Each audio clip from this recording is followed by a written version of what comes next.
What's up, fuckers? It's me again. I am at Stride Fitness in Maryville, Indiana. Just want to thank everybody that came out and hung out with us this week. We got a lot of people moving better, okay? So, I just wanted to make a real quick video because I ran into this a lot. I run into it a lot all the time about wrist strength, finger strength, and wrist mobility and finger mobility. A lot of times when I'm working with people, doesn't matter whether they're young or old or fit or not fit at all, 9 times out of 10, like when I start introducing things like locomotion, animal locomotion in particular, the thing that gets most people or keeps most people from even being able to access certain moves on the floor is wrist stuff, okay? I'll get them to do a really simple bear crawl or a crab crawl or something like that, and they go 10 feet and their wrists are just fucked. So we want to apply the same sort of philosophy to our fingers and our wrists that we've been doing with the squatting with our lower body as well. It's sort of the upper body version of all that. So we need to start introducing our hands to the floor. You know, once we get the squat and we get down here in the comfortable squat and we're doing all the stuff, the fun stuff down here on the floor, you know, the whole point of getting closer to the floor is so we can access it, okay? It's all about having that relationship with the floor that we've lost. Most of the time, people's fingers and wrists are just weak because they don't fucking touch the floor anymore. You know, you can spend 5 hours a day in a commercial gym and your fingers don't do shit but hold bars. So there's not a lot of wrist involvement there, okay? A lot of fucking calamities happen too, starting from the extremities and work their way in. So this has a lot of positive effect for, you know, upstream from the wrist as well. So, you know, elbows, even shoulder stuff, it's all connected. So anyway, I just want to give you a few quick tips to start introducing your hands to the floor and start working on that wrist mobility and strength and finger mobility and strength as well, okay? So the first thing you can do is to just get on the floor, okay? And just very lightly, keep in mind during all of this too, the poison is the cure. So you don't want to go fucking crazy on this. It will fuck you up, it will make you sore. So like I tell you with almost everything else, you want to be nice and easy with it, okay? But just start touching the floor with your palm and just walking. Super easy, just take little steps. Believe it or not, that can make a big difference, okay? Just little steps. One hand on, one hand off. You can peel it up if you want.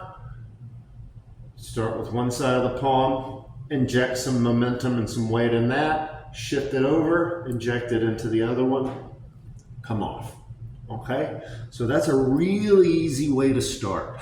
Some people, they don't even have enough mobility to go parallel or perpendicular to the floor. You know, there might be way back here. Even more so when we start getting into that knuckle and finger stuff, okay? But just start. One hand down, the other hand down. Peel it up. We're gonna start working on some of that finger mobility as well. Peel it up, peel it down. Just get used to this. You can do this. You can do this as much or as little as you want. It just starts reintroducing the central nervous system, has to kind of get used to it, getting a little bit mobility. Just play around with the positions. Put the back of the wrist on the floor as well. I go really easy with these. You might not be able to lock your arm out at the elbow at first. It might just look like this. Again, be very, even if you just have to put a little bit of pressure on it.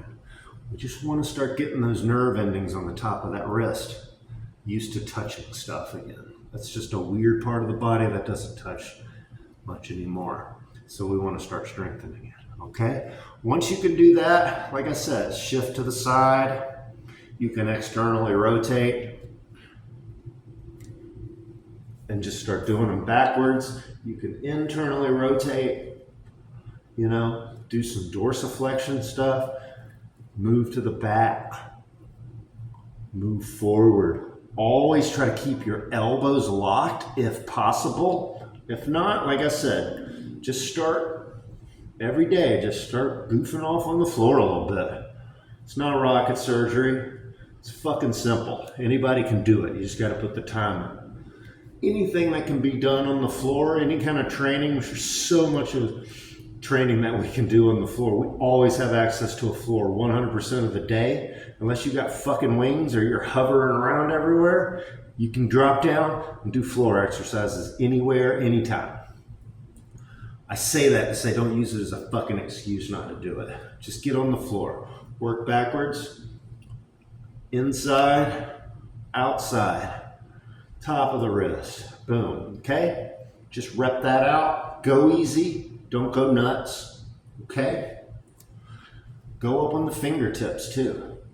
Try to just inject some weight into the fingertips as well. Go back down to the palm.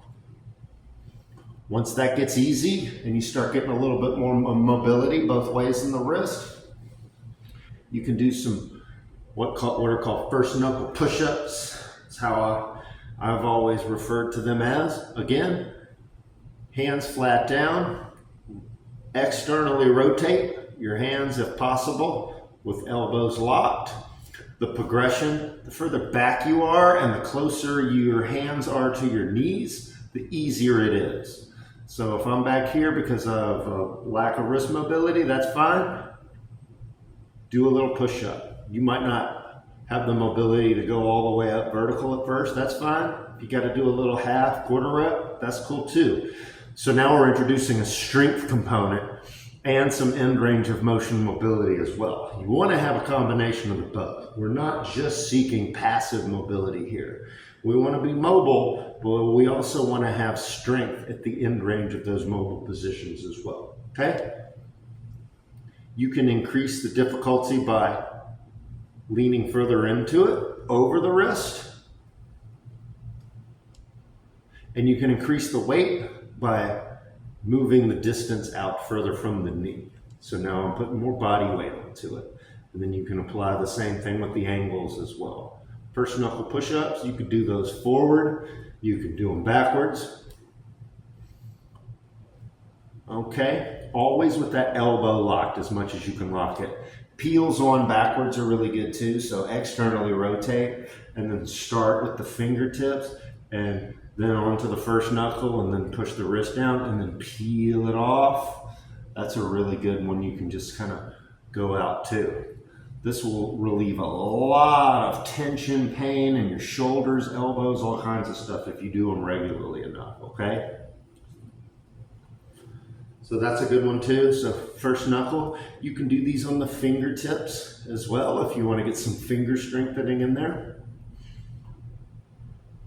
Okay.